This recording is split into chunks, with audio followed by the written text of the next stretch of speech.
আসসালামু আলাইকুম। ওয়ালাইকুম আসসালাম ওয়া রাহমাতুল্লাহি ওয়া বারাকাতুহু। তো আমি ঢাকা থেকে আসছি আর কি। ঢাকা থেকে আমি নিকলির উদ্দেশ্যে আসছি। তো আমি এই রাস্তাটাতে যাওয়ার পথে দেখি একটি রিসোর্ট, হাওয়ার বিলাস রিসোর্ট। তো এই রিসোর্টটি আসলে আমি তো জানি যে গ্রাম অঞ্চলে এত ভিআইপি ভাবে বা এত সৌন্দর্য করে রিসোর্ট তৈরি করাটা আসলে ইম্পসিবল। এখানে এত সুন্দর একটা রিসোর্ট, এটা হওয়ার আসলে কারণটা আসলে আমি বুঝতে পারছি না। সেটা আপনার কাছে জানতে চাই আর কি। প্রথমত আপনার পরিচয়, আপনার কি নাম? ধন্যবাদ আপনাকে এবং আপনার চ্যানেলকে। আমি engineer Helal Uddin, retired from Bangladesh air force. আমি 2013-তে রিটায়ার্ড করছি, 18 বছর জব করে। দেন ঢাকাতে আমার বিজনেসের সাথে আমি জড়িত। তো এই বিজনেস থেকে বাংলাদেশ গভর্নমেন্ট যখন আমার হাওর এলাকাকে পর্যটন এলাকা হিসেবে ঘোষণা করছে, তখন চিন্তা করলাম আমার নিকলি উপজেলা যেহেতু হাওরের প্রবেশদ্বার, ইটনা মিঠামন অষ্টগ্রাম নিকলি হাওর অধ্যুষিত এলাকা। তো ওই এলাকাতে যখন পর্যটকরা আসবেন হাওরকে পরিদর্শন করার জন্য, ওনারা ফ্যামিলি নিয়ে আসবেন, ওনাদের কর্পোরেট ট্যুরে আসবেন, ওনাদের থাকা এবং খাওয়ার জন্য একটা সুন্দর এবং মনোরম পরিবেশ দরকার, যেটা আমরা বিভিন্ন দেশে, বাংলাদেশের বাহিরে গেছি পর্যটন এলাকায়। আমাদের পৃথিবীর সবচেয়ে বড় পর্যটন এলাকা হলো কক্সবাজার। সেখানেও টুরিস্ট জোনগুলি আমি ভিজিট করছি সেভারাল টাইম। তখন আমার মনে হলো নিকলিকে যে বাংলাদেশ গভর্নমেন্ট পর্যটন এলাকা ঘোষণা করছে, শুধু ঘোষণা করেই তো থেমে থাকলে হবে না। তাহলে আমাদের কি করণীয়? সরকারের কাজ সরকার করছে, যে পর্যটন এলাকা ঘোষণা করছে, কারণ আমাদের করণীয় হলো কিছু অবকাঠামো তৈরি করা, পর্যটকদেরকে আকৃষ্ট করার জন্য, তাদেরকে থাকা এবং খাওয়া নির্বিঘ্নে এবং নিরাপদ করার জন্য আমাদের উপজেলাবাসীর যাদের সামর্থ্য যতটুকু আছে সামর্থ্য অনুযায়ী একটা কিছু করা উচিত। তাদের সেবার মানটা সঠিকভাবে তাদেরকে সেবা দেওয়ার লক্ষ্যেই আমি চিন্তা করলাম যে আমার একটা বিল্ডিং করা উচিত, একটা রিসোর্ট করা উচিত। তো যেহেতু এটা হাওর অঞ্চল এবং এটা হাওরের মাঝখানে রাস্তাটার, তো এখানে তো শুধু থাকার জায়গা দিলেই হবে না। থাকার জায়গা দেওয়ার সাথে তারা খাবে কোথায় যায়, ওই চিন্তাটা থেকে আমি এটাকে একটা রেস্টুরেন্টও তৈরি করেছি, যাতে পর্যটন মৌসুমে পর্যটক এবং সারা মৌসুমে যেন আমার এলাকার লোকজন চাইনিজ খাবারে তারা অভ্যস্ত। এখন অনেকেই এই শহরে যায় খাইতে, তাদেরকে শহরমুখী না হওয়ার জন্য আমি চিন্তা করলাম যে আমি আমার এলাকাতে শহরের খাবারটা, ঢাকা শহরে যে খাবারটা পাই, এটা নিয়ে আমি আমার এলাকাতে দিতে পারি। আলহামদুলিল্লাহ আমি সফল হয়েছি। ঢাকা বসুন্ধরা সিটির কারিগর নিয়ে আসছি, যে এখানে মিনি চাইনিজ, ইন্ডিয়ান খাবার, থাইল্যান্ডের খাবার এই বেশ পারদর্শী সে এবং তার যে সহকারী আছে, দুজন মিলেই তারা আমার এই রেস্টুরেন্টটাকে যথেষ্ট শ্রম দিয়ে আমাকে সহযোগিতা করে যাচ্ছে। এবং পর্যটক এবং যারা এলাকার লোকজন খাইতে আসে, আমার মনে হয় এক নামে সবাই চিনে এবং সবাই জানে। একটা প্রচলিত আছে যে হাওর বিলাসে গেলে ওই চাইনিজ খাবার এবং যে বিশেষ করে ফ্রাইড রাইস, ফ্রাই ওরা খুব ভালো মানের হয়। বিরিয়ানি, তেহারি, দোসা, ইন্ডিয়ান দোসা, দই ফুচকা, এবং এই দই ফুচকাটা কিশোরগঞ্জ খাইতে আসে। ইভেন যারা নাকি দেশের বাহিরে আমাদের রেমিটেন্স যোদ্ধা যারা আছে, রেমিটেন্স যোদ্ধারা যখন বাড়িতে আসে, তারা যখন সেখানে খাবারটা খায়, তারা এই খাবারটাকে তুলনা করে, তারা যে ইয়েতে ওই আপনার বিদেশে সৌদি আরব, মালয়েশিয়া, সিঙ্গাপুর তারা যে থাকে, ওইখানে যে মানের খাবারটা খায়, ওরা ঠিক ওই মানের খাবারটাই এখানে ওই ফ্লেভারটাই পাচ্ছে। এটা আমাকে তারা রিপোর্ট দিয়ে যাচ্ছে। আপনার এই রেস্টুরেন্টে ঐতিহ্যবাহী কোন খাবার আছে, যদি এই খাবারটা চলে? ঐতিহ্যবাহী খাবার হলো চিকেন ফ্রাইড রাইস, আর হলো কাচ্চি বিরিয়ানি। ঢাকার যেটা আমরা খাচ্ছি ভাই বলি, খাচ্ছি ভাইয়ের আদলে আমি হয়তো ওইভাবে পারি নাই, কিন্তু খাচ্ছি ভাইয়ের তুলনায় কিশোরগঞ্জের সাথে আমি তুলনা করব না। কিশোরগঞ্জ আমি আশা করছি আমি কিশোরগঞ্জ আমার সাথে পারবে না তারা, যে খাবারের মানটা আছে। আমার প্রতিযোগিতা হলো ঢাকার সাথে। ঢাকা আপনি খাবার খাবেন, ঢাকার সাথে তুলনা করবেন ঢাকার মানটা ঠিক আছে কিনা। কিশোরগঞ্জের দরকার নেই। আপনার যে এই যে ঢাকার সাথে তুলনা করে আপনি প্রতিযোগিতা করছেন, তো আপনার বাবুর্চি যদি একটু বলতেন যে বাবুর্চিটা আসলে কোন জায়গায়? আমার বাবুর্চি হলো, বাবুর্চির যে হেড বাবুর্চি মেইন শেফ সে হলো মোহাম্মদ আরমান মিয়া। সে ঢাকা বসুন্ধরা সিটির অষ্টমতলায় যে খাবারের ফুড আছে বেরো আছে, ওইখান থেকে তো তাকে আমি হায়ার করে নিয়ে আসছি। এবং তার যে সহযোগী আছে নূর মুহাম্মদ, সেও বসুন্ধরা সিটির অর্ধ কারিগর, ওইখান থেকে নিয়ে আসছে।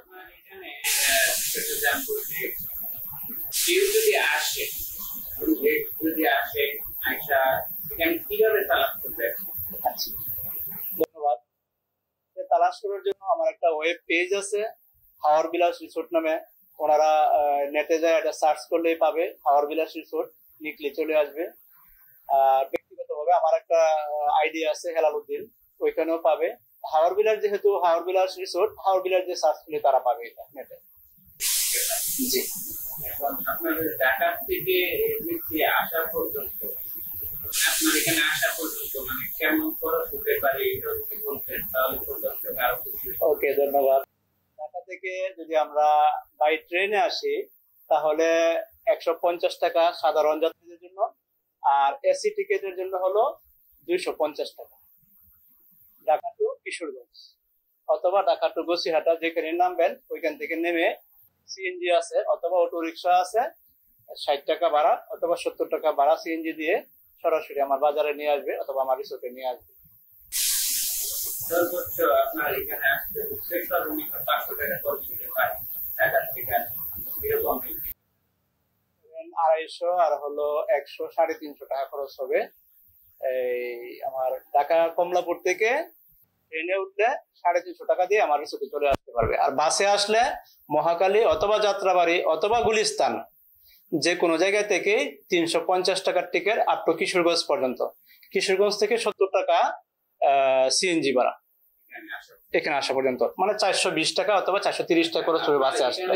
আমি দেখলাম যে স্পেশাল কিছু রুম রয়েছে, এসি রুম, ভিআইপি, মানে এই রুম গুলা আসলে কিভাবে ভাড়া দেন? আচ্ছা, ভাড়াটা হলো আমার এখানে এসি আছে এবং নন এসি আছে।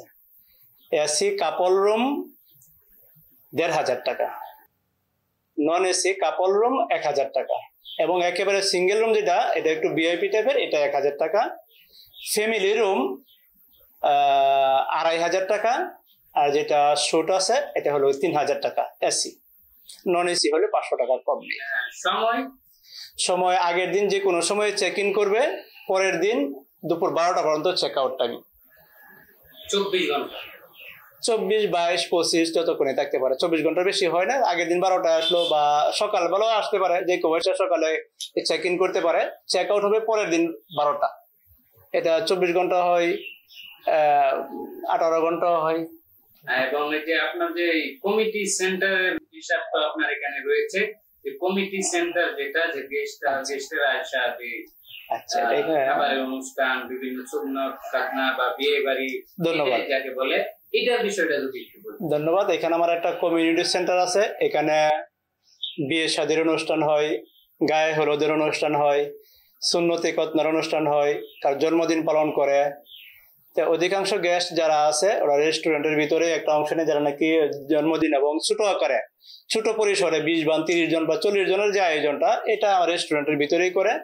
যখনই এটা শতাধিক হয়ে যায়, 200, 400, 500, 700 লোকের আয়োজন হয়, সেক্ষেত্রে আমার কমিউনিটি সেন্টার আছে, কমিউনিটি সেন্টারে তারা আয়োজনটা করতে পারে বা করেন। এটার বাজেট হচ্ছে লোক অনুযায়ী। এটা হলো লোক অনুযায়ী বলতে হলো আমি 500-600 লোক যখন এখানে খাওয়া দাওয়া করে তাদের একটা অ্যারেঞ্জের বিষয় আছে। তো এখানে আমার শুধু কমিউনিটি সেন্টারটা ভাড়াই দেয় এখানে 10,000 টাকা, নিচের অংশটুকু। তো এটা তো আর একটা ওই কি জানি বলে জন্মদিনের জন্য দিবে না। জন্মদিনের জন্য 20 জন 30 জনের আয়োজনটা আমার যে রেস্টুরেন্ট আছে হাওর বিলাস রেস্টুরেন্ট, ওই রেস্টুরেন্টেই তারা করে ফেলে। এটা এই মুহূর্তে এটার জন্য এই বছর আমার যেহেতু উদ্বোধনী বছর যাচ্ছে, পরিস্থিতির বছর, এটার জন্য কোনো আমি ভাড়া নিচ্ছি না, শুধু আমার খাবারের অ্যারেঞ্জ করলে, খাবারের অর্ডার করলে আমি এটা ওদেরকে ফ্রি অফ কস্টে দিয়ে দিচ্ছি, যে কোনো অনুষ্ঠান করতে পারে। আচ্ছা, আপনার এই যে রেস্টুরেন্টটা হয়েছে কতদিন হবে? প্রায় 10 মাস। 10 মাসের মধ্যে আপনি কি বুঝতে পারছেন যে কোন সময়টার মধ্যে আপনার এখানে প্রচন্ড ভিড় থাকে? ধন্যবাদ। এই সময়টা হচ্ছে পর্যটকদের জন্য হলো বর্ষা মৌসুম, অর্থাৎ আমাদের আগামী কোরবানির ঈদের পরে বর্ষা মৌসুমটা শুরু হবে। আমাদের এলাকাতে পানি, আমাদের এলাকা বাটি অঞ্চল, পানির এলাকা, পানি অঞ্চল, মূলত মানুষ হাওরটা পানি দিয়ে এটা সৌন্দর্যটা বৃদ্ধি পায়, ওই সময় বাহিরের পর্যটকরা আসে। আর এলাকাতে আমার রেস্টুরেন্টের ভিড়টা হলো যেটা এই পরিলক্ষিত হয়েছে ঈদের আগের 3 দিন থেকে ঈদের পরের 7 থেকে 10 দিন, এই সময়টাতে প্রচন্ড রকম ভিড় অনুভূত হয়েছে এবং আমি এত পরিমাণ সাড়া পাইছি, এটা কল্পনাতীত। আলহামদুলিল্লাহ, এটা কল্পনারও বাইরে। যতটুকু আমার প্রত্যাশা ছিল তার থেকে বেশি সাড়া আল্লাহ আমাকে এখানে দিয়েছেন। আর হলো এই যে এখন যে একটা ইলেকশনের মৌসুম আসছে, এই মৌসুমে দেখলাম যে বাহিরে মানে ঢাকা শহর থেকে লোকজন আসছে, এখনো আলহামদুলিল্লাহ বেশ একটা সাড়া পাচ্ছি। এটা আমি যতটুকু না এক্সপার্ট, তার থেকেও যারা ইয়াং ফোলাফান আছে, যুব সমাজ যারা আছে, যুবকরা, তারা এই মিডিয়ার মাধ্যমে, তাদের নেটের মাধ্যমে এটাকে আমার মনে হয় এটা সারা বিশ্বে ছড়াইয়া দিচ্ছে। এবং এই বয়সের ছেলেদের প্রোগ্রামগুলি, মেয়েদের প্রোগ্রামগুলি বেশি হচ্ছে এখানে। আর বিয়ে শাদী হলো এটা এলাকা কেন্দ্রিক। আমার আশেপাশে যারা আছে, যাদের বিয়েগুলি হচ্ছে, আমাদের হাওর অঞ্চল, এখানে গণবসতি এলাকা, বড় কোনো অনুষ্ঠান করার জায়গা অধিকাংশ বাড়িতে নেই, তারা সহসাই বাড়িতে করতে পারে না, এই জন্য আমার হাওর বিলাসকে তারা বেছে নেয় এই বিয়ে শাদীর অনুষ্ঠানের জন্য। আপনারা এত সুন্দর একটা রেস্টুরেন্ট, এত সুন্দর একটা হাউস থাকায় আপনার এখানে লোকজন আসবে, তাদের জন্য কোনো ডিসকাউন্টের ব্যবস্থা আছে কি আপনাদের? ধন্যবাদ। আপনারা ভিউয়ার যারা আছেন, এই চ্যানেলের মাধ্যমে যারা আসবেন, আমি এটার ওনার হিসাবে যে আমার রুম টেরিফ যেটা আছে, রুম টেরিফের উপরে আমি 20% ডিসকাউন্ট দিয়ে দিব এই ভাইয়ের চ্যানেলের মাধ্যমে যারা আসবেন। ধন্যবাদ। আমি এই কথা বললাম, তিনি হচ্ছে নিকলি হাউস এন্ড রেস্টুরেন্ট হাউস। এখানে আপনারা নির্ভয়ে, নিঃসন্দেহে আসতে পারেন। নিরিবিলি পরিবেশ, সুন্দর একটি দৃশ্য আমি আপনাদের সামনে তুলে ধরেছি। যার সাথে কথা বলছিলাম উনি হচ্ছে মোহাম্মদ হেলালুদ্দিন সাহেব, নিকলি হাউস এন্ড রেস্টুরেন্ট হাউসের প্রতিষ্ঠাতা চেয়ারম্যান। তো উনি, ওনার কাছ থেকে আমি যে কথাগুলো জানতে পারছি, বাস্তবে আপনাদেরকে তুলে ধরার জন্য চেষ্টা করেছি। কতটুকু পারি নাই এটা সম্পূর্ণ আপনাদের করবে। উনি বলছে যে আমার চ্যানেলের দ্বারা যারা আসবে অবশ্যই 20% ডিসকাউন্ট তারা দিয়ে দেবেন। তো অবশ্যই আমি দোয়া করবো আপনাদের জন্য, আপনারাও আমাদের জন্য দোয়া করবেন। এই রেস্টুরেন্টে আপনারা যদি আসতে চান, আসতে পারেন। নিরিবিলি পরিবেশ, সুন্দর একটি দৃশ্য রয়েছে এবং আশেপাশে অনেক সুন্দর রয়েছে। আমার সাথে সংযুক্ত লোক আছে যারা শুটিং এর কাজ করতে আসেন, অবশ্যই এখানে আসতে পারবেন। সুন্দর